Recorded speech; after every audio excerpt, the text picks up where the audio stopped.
অসমৰ চৰকাৰী স্কুলত বাংলাদেশী শিক্ষক গুৱাহাটী উচ্চ ন্যায়ালয়ৰ ৰায়ৰ পাছত শিক্ষা বিভাগে বৰখাস্ত কৰিলে খাইৰুল ইছলাম আৰু আব্দুৰ ৰছিদ নামৰ দুই শিক্ষকক।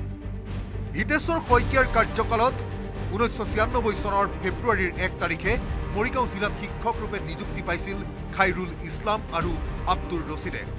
কপিলী শিক্ষাখণ্ডৰ ঠেংখালী খন্দাপুখুৰী প্ৰাথমিক বিদ্যালয়ৰ সহযোগী শিক্ষক খাইৰুল ইছলাম আৰু লাহৰীঘাটৰ উলুবাৰী এম স্কুলৰ বিজ্ঞান শিক্ষক আব্দুৰ ৰছিদ। গুৱাহাটী উচ্চ ন্যায়ালয়ে বাংলাদেশী ঘোষণা কৰি চাকৰিৰ পৰা বৰখাস্তৰ নিৰ্দেশ দিয়া খাইৰুল ইছলাম নিয়োজিত হৈছিল NRCৰ কামত।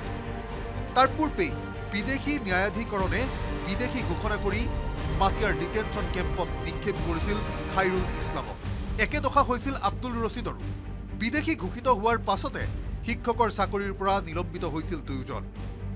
বিপৰীতে ডিটেনশ্যন কেম্পত থকা কালতে ন্যায়ালয়ে জামিন মঞ্জুৰ কৰিছিল খাইৰুল ইছলাম আৰু আব্দুৰ ৰছিদৰ। জামিন মঞ্জুৰৰ পাছত ডিটেনশ্যন কেম্পৰ পৰা মুকলি হৈ অহা খাইৰুল ইছলাম আৰু আব্দুল ৰছিদে ভোগ কৰি আছে নিলম্বনৰ ভাত্তা।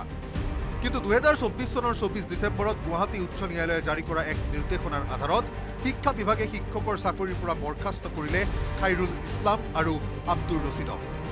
গুৱাহাটী উচ্চ ন্যায়ালয়ৰ নিৰ্দেশনা ৰাজহুৱা হোৱাৰ পাছতে শিক্ষকৰ পদত বাংলাদেশীক নিযুক্তি দিয়াসকলৰ লগতে NRCৰ কামত নিয়োগ কৰাসকলক চিনাক্ত কৰি শাস্তি বিহাৰ দাবী জনাইছে জাতীয়তাবাদী যুৱ ছাত্ৰ পৰিষদে। এই খাইৰুল ইছলাম আৰু ৰছিদৰ নিচিনা মানুহবিলাকক নিযুক্তি কোনে দিছিল? তেওঁলোকৰ নিযুক্তি দিয়া ব্যক্তিসকলক প্ৰথমতে তদন্ত আওতালৈ আনিব লাগে।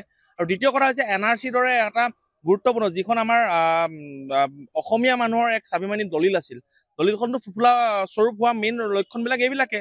যদি খাইৰুলৰ নিচিনা মানুহ যদি NRCত থাকে, এখন শুদ্ধ NRC কেনেকৈ হ'ব? সম্পত্তি জব্দ কৰি পৰিয়ালসহ খাইৰুল ইছলাম আৰু আব্দুল ৰছিদক বাংলাদেশলৈ বিতৰণ কৰাৰ দাবী সদৌ অসম ছাত্ৰ সন্থাৰ। বিদেশী বুলি চিনাক্ত কৰি তেওঁলোকক বিতৰণ কৰিব পৰা নাই, বৰখাস্তহে কৰিছে। অত্যন্ত দুৰ্ভাগ্যজনক। আমাৰ এটা স্পষ্ট দাবী, অনতিপলমে তেওঁলোকক বৰখাস্ত কৰাই নহয়, তেওঁলোকক বিতৰণৰ ব্যৱস্থা কৰক।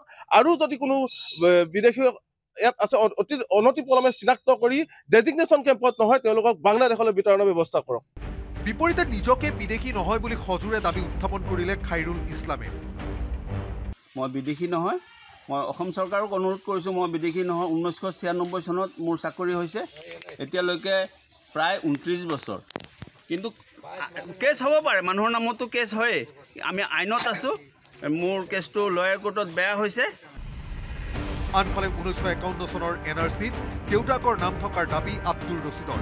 পানে গৰকা ঘৰ এৰি 1995 চনত মৈৰাবাৰীত থাকিবলৈ লওঁতে ভাড়াঘৰৰ গৰাকীয়ে দেউতাকৰ নামৰ খেলিমেলি কৰাৰ পৰিণতি ভোগ কৰাৰ দাবী আব্দুৰ ৰছিদৰ। দেউতাৰ নাম অৰিজিনেল নাম হৈছে আব্দুৰ ৰাজাক, মানুহে কাজিমুদ্দিন বুলি মাতে। সেই ঘৰ যিটো ঘৰত ভাড়া আছিলোঁ, সেই ভাড়াঘৰৰ মালিকে মোৰ নামটো ভোটাৰত দি দিছে আৰু দেউতাৰ নামটো কাজিমুদ্দিন বুলি দি দিছে। পিছত মই 2016 চনত গম পাইছোঁ যে মোৰ নামত নটিচ আহিছে আৰু নটিচত দেউতাৰ নামটো কামাল উদ্দিন হৈ আছে, কাজিমুদ্দিনৰ জেগাত কামাল উদ্দিন হৈ আছে।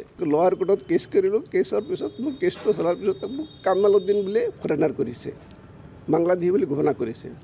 পিছত মই হাইকোৰ্টত আকৌ চেলেঞ্জ কৰিছোঁ, হাইকোৰ্টে সেই লোৱাৰ কোৰ্টৰ কেছটোৱে বাহাল ৰাখিছে। বিদেশী ঘোষিত খাইৰুল ইছলামৰ গোচৰ উচ্চতম ন্যায়ালয়ত চলি থকাৰ বিপৰীতে গুৱাহাটী উচ্চ ন্যায়ালয়ত বিচাৰাধীন হৈ আছে আব্দুৰ ৰছিদৰ গোচৰ। এই গোচৰ দুটাৰ ৰায় ওলোৱালৈ সকলোকে অপেক্ষা কৰাৰ আহ্বান খাইৰুল ইছলাম আৰু আব্দুৰ ৰছিদৰ। মৰিগাঁৱৰ পৰা পৱনজ্যোতি ডেকাৰ ৰিপৰ্ট, নিউজ 18 অসম। আপুনি বিচৰা বাতৰি পাব কেৱল নিউজ 18 এপত। নিউজ 18 এপ ডাউনলোড কৰিবলৈ স্কেন কৰক এই QR কোড। গুগল প্লে ষ্টৰতো পাব এই নিউজ 18 এপ।